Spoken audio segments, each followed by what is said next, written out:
Hi friends, இன்றைக்கி பாசிப்பருப்பு சாம்பார் எப்படி செய்கிறதுன்னு பார்க்கலாம்.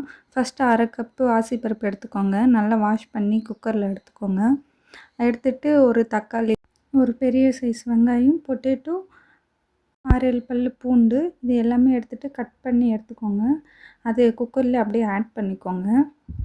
கட் பண்ணி எல்லாமே குக்கரில் ஆட் பண்ணிவிட்டு தேவையான அளவு மஞ்சள் தூள் 1/2 டீஸ்பூனு, என்கிட்ட குழம்பு மிளகாய் தூள் இருக்குது, அது 1 டேபிள் ஸ்பூனு. அது இன்னும் நல்ல காரமாக இருக்கும், அதனால் 1 டேபிள் ஸ்பூனு மிளகாய் தூள் எடுத்துக்கினேன். அப்புறம் தேவையான அளவு கல் உப்பு போட்டுக்கினேன். இதெல்லாம் ஆட் பண்ணிவிட்டு தண்ணி, ஒரு 1 டம்ளர் தண்ணி எடுத்து ஊற்றிக்கினேன். இப்போ க்ளோஸ் பண்ணி வச்சுட்டு 1 இல்லைனா 2 விசில் விட்டு எடுத்துக்கோங்க. நான் பொட்டேட்டோ ஆட் பண்ணிக்கிறேன். நீங்கள் வந்து சௌசௌ அந்த மாதிரி எந்த காய் வேணுனாலும் ஆட் பண்ணிக்கோங்க.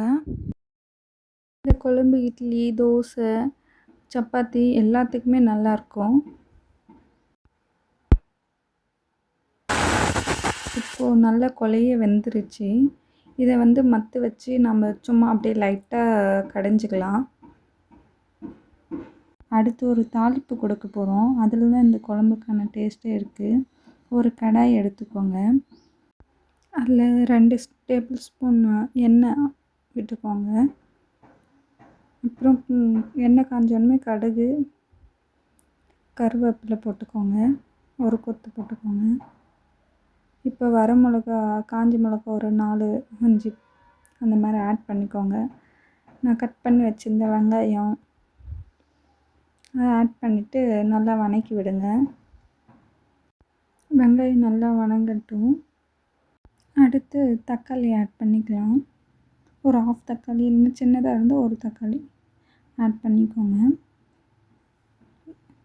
இன்னும் நல்லா வதங்கட்டும்.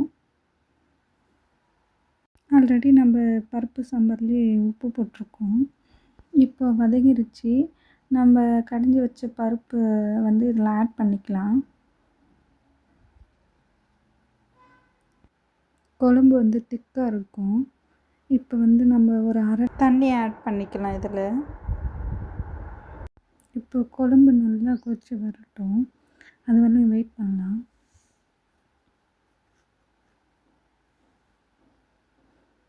இப்போ நல்லா கொதிக்குது. 2-3 மினிட்ஸ் கொதிக்கட்டும். அப்புறமா நம்ம வந்து கொத்தமல்லி தழை போட்டுட்டு இறக்கிடலாம். இந்த குழம்பு இட்லி, தோசை, சப்பாத்தி எல்லாத்துக்குமே சூப்பராக இருக்கும். அவ்வளோதாங்க, மிகவும் சுவையான பாசிப்பருப்பு சாம்பார் ரெடி ஆயிடுச்சு. வாங்க சாப்பிட்லாம். தேங்க்யூ, பாய். அடுத்த வீடியோவில் பார்க்கலாம்.